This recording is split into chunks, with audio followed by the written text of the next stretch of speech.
slightly modified the topic, which I had, earlier submitted.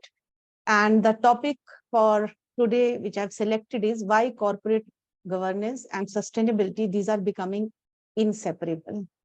So my agenda for today's talk is, I'll be talking in brief about concept of corporate governance first, then I'll be talking about the concept of sustainability, and finally, I'll be just focusing on why corporate governance and sustainability, they are becoming inseparable, and what is the need for embedding sustainability culture in corporate entities. I would also like to share with all those who are present here that I'm coming out with a book this year, and this book is on corporate governance and sustainability. I'll be showing you the cover page in the last slides, but I will just present the gist in the beginning, and later on I'll be sharing the cover page and the blurb of the book with all those who are present here. Friends, before I start with the concept of corporate governance, I would just like to give the background about governance and economic growth and how these are important. As all of you must be knowing that economists, they have widely acknowledged that institutions do matter, and the quality of institutions and economic performance, these are very closely related. And this has been acknowledged by Adam Smith in 1776, later on Douglas North, Hall and Jones, and Asmoglu. They have written a lot on governance and economic growth, how closely they are related. And corporate governance, it definitely, it matters. It matters because of the reason that corporate entities or firms, these are one of the entities after consumers, households and government, which are responsible for production and consumption of, carrying out in an economy. Now, if these corporate entities, these are well governed, they are having all the potential to influence overall growth in the country, because corporate governance influences economic growth through several channels. And there is a lot of literature available on this. It shows that it impacts cost. If the entities, they can impact overall cost of production, that is cost of capital. They can impact the efficiency in an economy through returns on equity, and they play a very important role in boosting the confidence of the investors in the economic setup. So these are, the three channels through which corporate corporate entities, they can influence overall economic growth in the country. Now, the question is, why at all I'm talking about corporate governance and sustainability today, and what are the reasons that, there is a lot of interest in corporate governance these days. In the last decade of the 20th century, there were many corporate frauds and accounting scandals, which led to bankruptcies, which led to, lawsuits. This heightened the importance of corporate governance. And there is now a growing realization that we require all around the globe good governed or well-governed corporate entities. And when we say corporate governance, the meaning thereby is the mechanisms. These are the rules, processes, procedures, policies, etc., by which businesses and organizations are directed and controlled. And when I say good governed corporate entities, we can identify them through 4 or 5 principles, or maybe you can say 6 principles. And these are known as draft, that how they have been disclosing the information, financial information, financial ratios, information regarding financial ratios, or non-financial information they have been disclosing to the stakeholders, how responsible they are, how accountable they feel they are, not only to the organization but to the society as a whole, how fair they are in their dealing, and how transparent they are in disclosing the information to one and all. So these are the 6 key elements of good governance and corporate governance identified by IFC. I would also like to point out that if we look at the businesses all around the globe, 2/3 of businesses worldwide, these are owned and managed by families. And if I talk about India, 80% of our GDP is contributed by family businesses.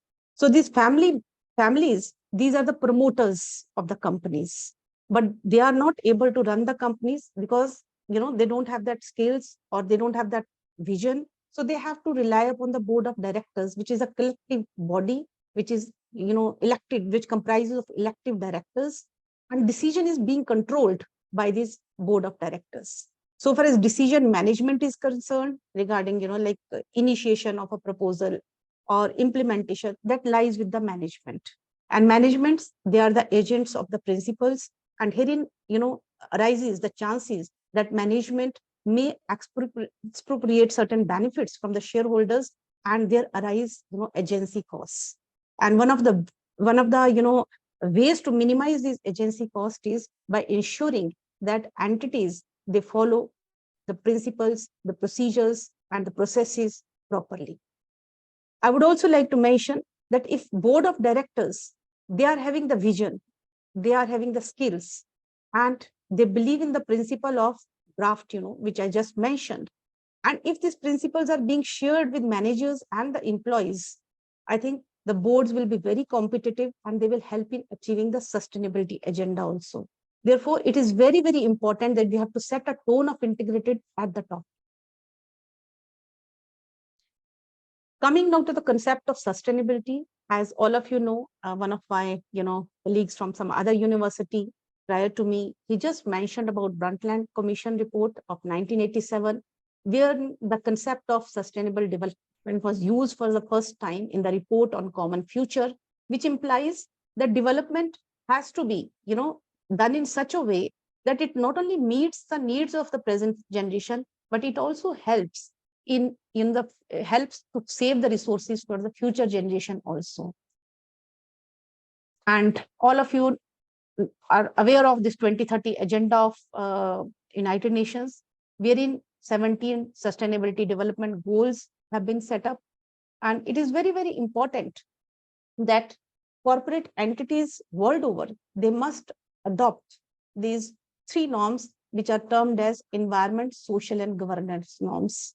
That entities world over, including India, they should understand that it is not only their financial ratios which are important, it is very, very important that they should be held accountable for the resources which they have been using, which are available freely to one and all, and the damage which they have been doing to the society as well as to the communities, or the damage which they have been causing to the climate change. So it is not only the financial reporting which is important, it is very, very important that non-financial reporting has to be done in a proper manner, which is also termed as sustainability reporting.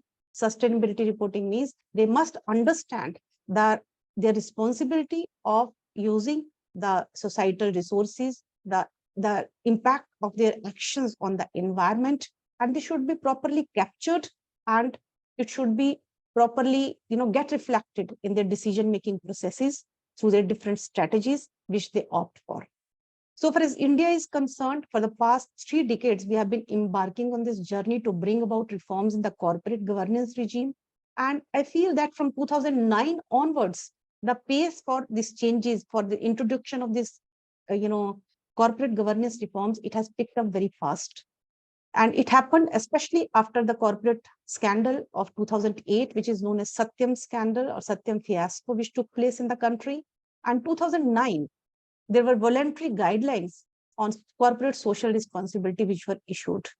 And after that, Ministry of Corporate Affairs, Government of India, they came out in 2011 with national voluntary guidelines on environment, social, and governance norms.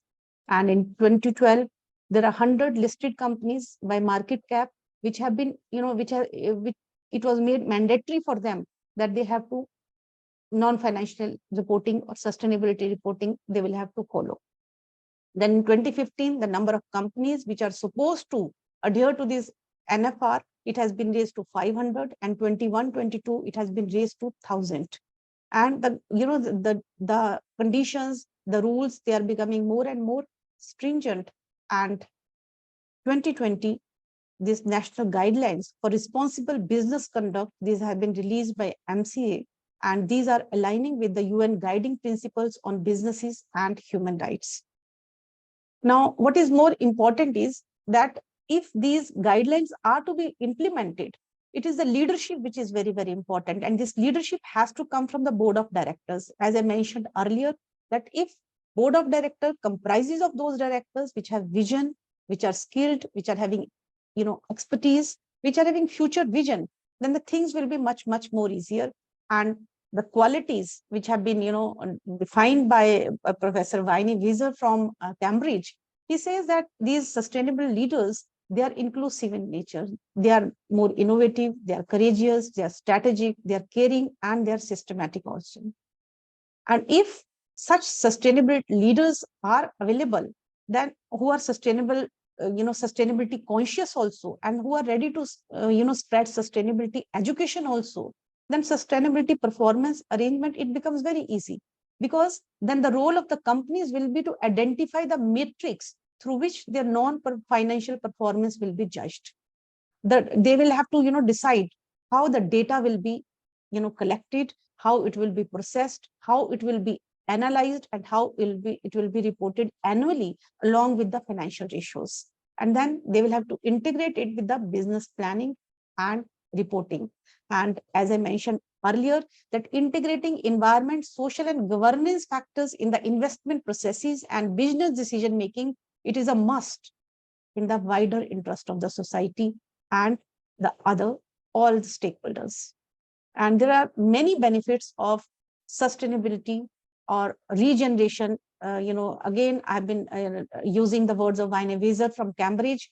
He says that this, he has been termed by him, so instead of sustainability, has been saying regeneration, regenerative leaders we have to have, because if such leaders are there, they can help us to, get several benefits from the businesses. There will be revenues, there will be higher returns, focus will be on research and development, it will be on regulations, at the same time on research efficiency, and it will help in making the firms, the entities more stable, more resilient, and more sustainable. And that is what we are all looking out for, that not only the corporate entities should be well governed, but they should be, ready to embed that sustainability culture in their organizations through different strategies. Because as I mentioned earlier also, that there are benefits of integrating corporate governance and sustainability, because this can help in maximizing the positive contribution of an entity to society. It can help in improving the relationship of an entity with different stakeholders, and it can also help in creation of more value in the long run by identifying opportunities and mitigating sustainability risks. So the point which I want to highlight is, it is sustainability consciousness, sustainability, education, sustainability, metrics, sustainability reporting, and which is very important on the part of the directors or the people who are at the helm of, managing the companies. It is very, very important if we want that corporate governance, it should merge with, it should converge with sustainability. I would like to bring to your attention, I'm coming out with a book. The title of my book is Looking at and Beyond Corporate Governance in India, A Journey of 3 Decades of Reforms, Palgrave Macmillan, and under Springer Nature, Singapore. It is, coming out with the book in December 2023. And this book I have, jointly written with one of my colleagues, and we have tried to answer the questions, several questions in this book. For example, what does corporate governance imply? What channels affect corporate governance? What are the theories governing corporate governance? How does corporate governance landscape of India look like after 3 decades of reforms? How does corporate governance impact firm performance in India? And does corporate governance enhance economic growth in India? If yes, then how? And is there any linkage between foreign investment and corporate governance in the Indian context? Does foreign investors matter for corporate governance and economic growth? So on and so forth. And in every chapter, empirical exercise has been, carried out by taking data from different sources and by analyzing the data, making use of different statistical tools. So I will stop here. Thank you very much for this opportunity.